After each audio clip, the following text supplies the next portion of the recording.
Magandang umaga, Mrs. Ano po bang problema natin? Magandang umaga po, Doc. Gusto ko lang po sana magpakita ng aking laboratory results kasi pinayuhan po ako ng kapitbahay naming nurse na magpakita po ng lab results upang ma-interpret niyo po. Maaari ko po bang malaman kung may nararamdaman pa kayong ibang simptomas na nag-udyok sa inyo na magpa-laboratory? Ano naman po akong ibang nararamdaman maliban sa mabilis po talaga akong mapagod. Tapos po may mga tumutubo po sa tuhod ko at sa mata ko po. Kaya pinayuhan na po ako magpakonsulta. Katunayan po, Doc, lahat po kami sa pamilya ay may katabaan at yung mga kapatid ko naman po ay umiinom ng gamot para sa diabetes at hypertension po. Hindi muna natin masasabi sa ngayon, ano? Kailangan ko munang makita ang iyong mga lab results. Patingin nga po. Batay dito sa iyong resulta ng lipid profile, ano?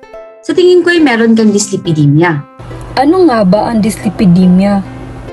Ano nga ba ang dyslipidemia?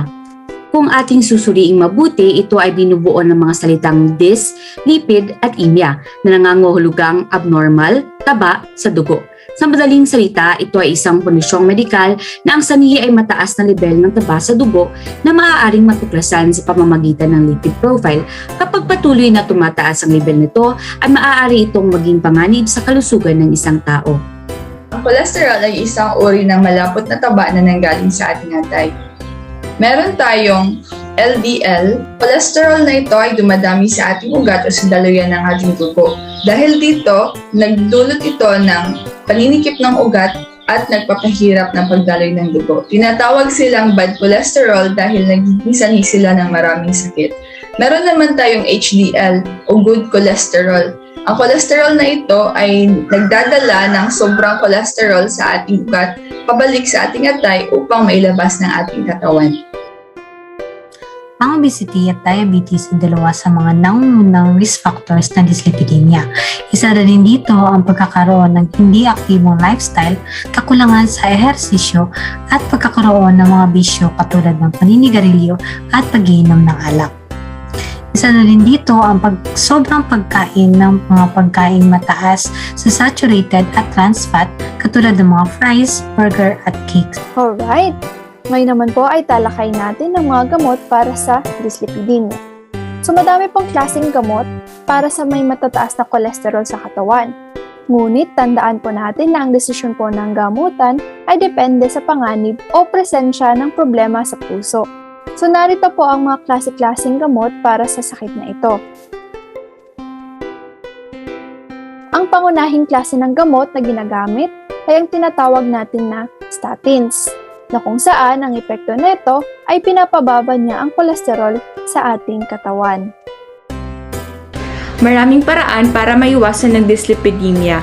Kabilang na dito ang pag-iwas ng matabang pagkain, pag-iwas ng pag-inom, pag-ehersisyo ng regular, at pagbawas ng timbang para ma-reach ang saktong BMI. Ngayon naman, ating alamin kung paano natin mapipigilan o maiiwasan ang pagkakaroon ng dyslipidemia. Unang-una, mahalagang panatilihin nating malakas at malusog ang ating pangangatawan sa pamamagitan ng pagkain ng masusustansyang pagkain gaya na lamang ng gulay at prutas. At kung maaari, dapat nating iwasan ang mga pagkaing matataba o yung mga pagkaing mataas ang level ng saturated and trans fat. Dapat din natin itong sabayan ng regular na pag-eehersisyo. At higit sa lahat, kung kayo ay naninigarilyo o umiinom ng alak, nararapat lamang natigilan niyo na ito. Nakakabuti din na regular na magpa-check ng inyong lipid profile sa pinakamalapit na laboratorio upang ma-monitor at maagapan ang anumang posibleng komplikasyon ng mataas na level ng kolesterol. Ang mga pangunahing komplikasyon na dulot ng dyslipidemia ay mga sakit sa puso o cardiovascular diseases gaya ng atherosclerotic cardiovascular disease, acute myocardial infarction, at stroke.